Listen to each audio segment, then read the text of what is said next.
মাদ্রাসার ছেলেরা, হ্যাঁ, এটা দেখে খুব আশান্বিত হয়েছে। এটা দেখে মানে বুকটা ভরে গেছে। এবং অনেকগুলো মন্দির কিন্তু পাহারা দিচ্ছে মাদ্রাসার ছেলেরা।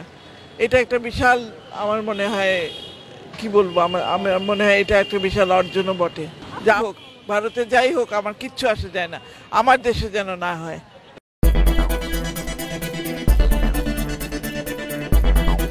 আমার নাম নরেশচন্দ্র দাস, বাড়ি মণিপুর, থানা হোমনা, জিলা কুমিল্লা। আঙ্গুর রূপে কোনো বাবা ধরা পড়ে নাই, কিবা কেটে আঙ্গুরের কোনো হুমকি টামকি দেয় নাই।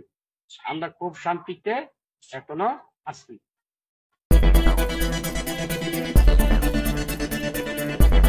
আপনার পাশে আছি, নাগরিকদের অধিকার সবার আছে। স্বাধীন মতো আপনাদের কাজ করবেন, এতে কোনো বাধা থাকবে না। আমাদের যা ধর্ম সেটাই করবেন। সত্যি কথা, আমাদের এখানে কোনো ঝামেলাও হয়নি, কোনো কিছু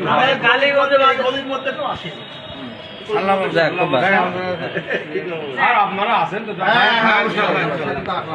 আমাদের ইসলামিক শিক্ষা যার যা ধর্ম সেটাই করবেন, কাউকে বাধা দিতে পারবেন না। ঠিক আছে।